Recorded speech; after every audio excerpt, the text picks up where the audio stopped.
Hey there, in this video we are going to discuss about destructuring in JavaScript. Destructuring allows us to unpack values from objects or arrays into distinct variables. Let's look at that.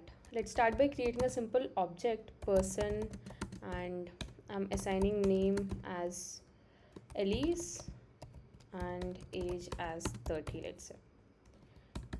And traditionally if I have to extract these properties as variables, then I would do something like constant name equals person dot name. I'm using dot operator here. And if I had to extract age as well, I would do something like person dot age. And I'm gonna console log this. Person, I'm logging both of them, name and age.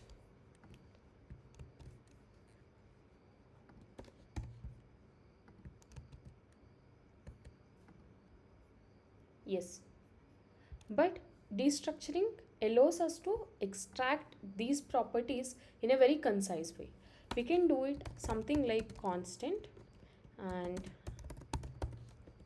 by giving person on the right hand side, we can just give property names here. This way it works. This is a simple destructuring of object. By this I can extract name and age properties into variables. But here, in case if I want to change the name of the variable, if I want to rename it, I can do that by simply adding a colon here. And I'm going to rename it something like person name, and I'm logging person name here.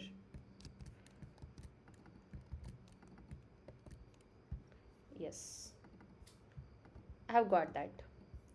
This is how we can rename properties after destructuring them. And let's say I'm gonna add one more property which is not existing in our object, something like address. This is not existing as of now, and when I try to log it, as you might be expecting, this would give us undefined because I don't have such property in my object.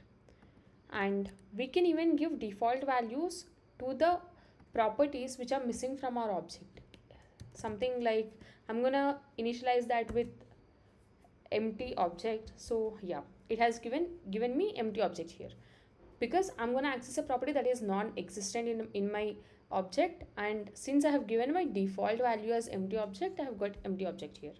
This is how we can rename our properties after destructuring, and we can even assign default values. Destructuring works for nested objects as well. I'm gonna add address here with, again it's going to be an object with city as Bengaluru, and let's say pin code 560037. Now I want to destructure the properties within our address object. We can easily do that within this, something like we can give something like colon, and I can directly write city comma pin code here, and here I'm gonna log city. Yes, if you see, I've got Bengaluru here, and within this as well we can give default values. I'm gonna remove pin code from here, and I'm giving pin code here something like 560037. And if I try to log pin code here, that's gonna give me my pin code. This is with the destructuring when it comes to objects. Now let's look at arrays destructuring. I'm gonna start by creating a simple array numbers and 1, 2, 3, 4, 5, 6. To destructure, here we'll be using square brackets instead of curly braces. For objects, we have used curly braces here, if you noticed. Yes, this is because we are destructuring object here. And for when it comes to arrays, we need to use brackets, square brackets. And I can do something like first, second from the arrays numbers. And when I log it, it's gonna give me first and second values from the array. Let's see that. Numbers first, second. I'm gonna give space in between. Yes, we have got 1 2. These are nothing but the first and second numbers from my array. And let's say now I want to access fourth number, but I don't want to access third one. I can do that by simply skipping that value, by giving a blank space in between my variables. So I have given a simple blank space and I have put a comma, and now I'm gonna access fourth value. Now when I log it, yes, this gave me 1 2 4. This is how we can omit the values which we don't want. Similar to objects, here also we can give default values. I'm gonna access 5th, 6th and 7th. Here if you see, we don't have 7th value within our array. And let's see when I try to access that, it's gonna give me something as undefined. But as a default value, as a fallback value, I can give something like this equals 7. This is how we can destructure elements within the array. Now let's look at combined destructuring with some complex data structure. Something like, I'm gonna declare users. This is going to be my array with an object ID 1, username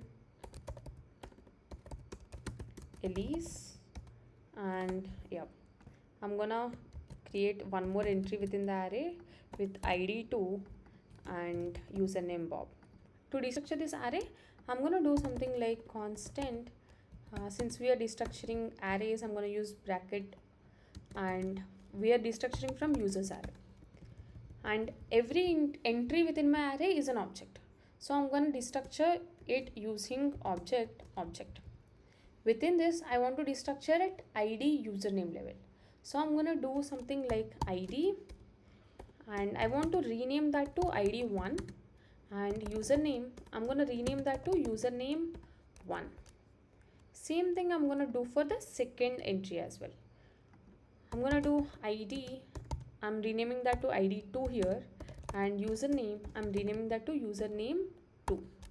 Now I'm gonna log these.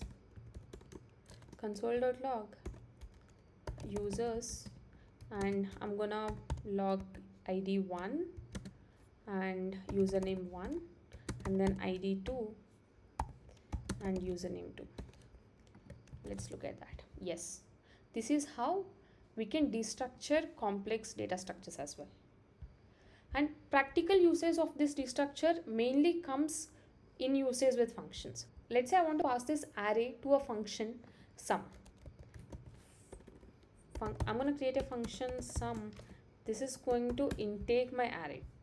Within the parameter section itself, I can destructure them, something like first, second.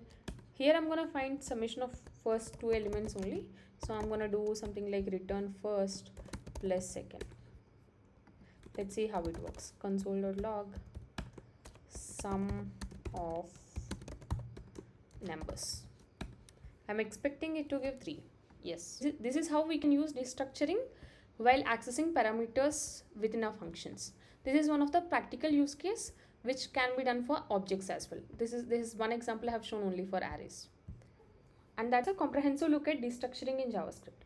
We have covered how to destructure objects and how to rename any properties and how to give default values to that. Similarly, we have seen those cases for arrays as well. And we have additionally seen how to skip few values within the array. And we have seen its practical usage when it comes to functions. Whatever we have seen in this video, I have pushed that to GitHub with a very detailed notes along with examples. You can have a look at it. The link for these notes is in the description box below. Thank you and see you in the next video.